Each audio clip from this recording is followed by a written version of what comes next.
Ada sebuah cerita yang pahit yang jarang didengar. Ini sebuah cerita yang dialami oleh pekerja asing asal Bangladesh yang harus menghadapi kekerasan di tempat kerjanya. Seorang pekerja asal Bangladesh ini, sebut saja Rahman namanya. Ia bekerja di kawasan industri yang berada di Incheon, Korea Selatan. Seperti pekerja asing lainnya, ia tinggal di sebuah asrama yang disediakan oleh pabrik itu tersebut. Kronologis sebelum kejadian, pada malam sebelum kejadian,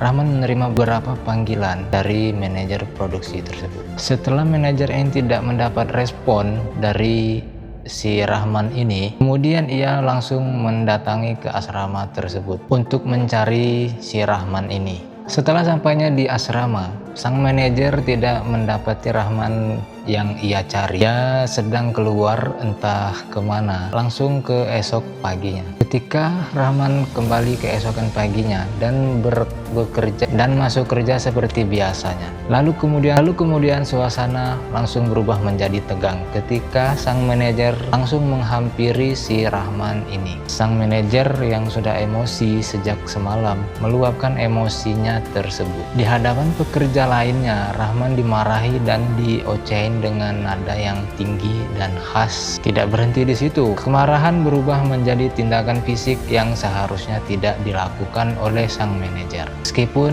si Rahman ini sudah memegang handphone dan merekam kejadian tersebut sejak awal, sang manajer tidak menghiraukan itu.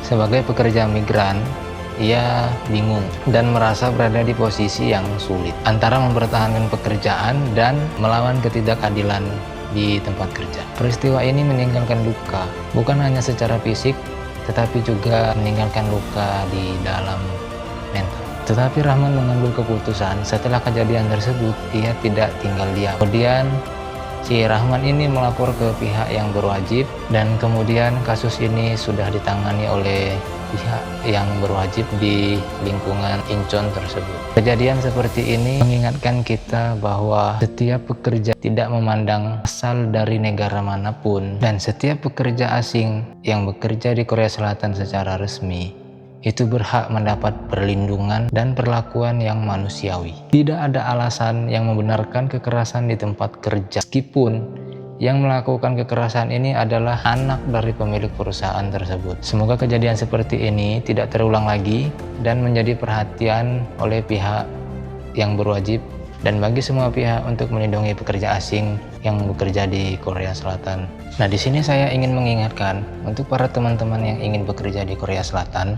Yang pertama itu tidak hanya sekedar fisik, tetapi mental juga harus dipersiapkan untuk menghindari hal-hal yang tidak diinginkan ke depannya. Maka kita harus benar-benar mempersiapkan semuanya dari awal agar kita bisa bekerja dengan baik dan sehat secara mental. Demikian yang dapat saya infokan, demikian yang dapat saya sampaikan. Sebelumnya, untuk teman-teman yang sebelumnya, terima kasih sudah menonton video ini. Untuk sebelumnya saya meminta bantu saya berkembang dengan channel ini dengan cara subscribe di sini agar saya lebih semangat lagi untuk memberikan informasi-informasi tentang pekerjaan dan berita-berita yang terjadi di Korea Selatan mengenai pekerja-pekerja asing khususnya dari negara kita Indonesia. Terima kasih.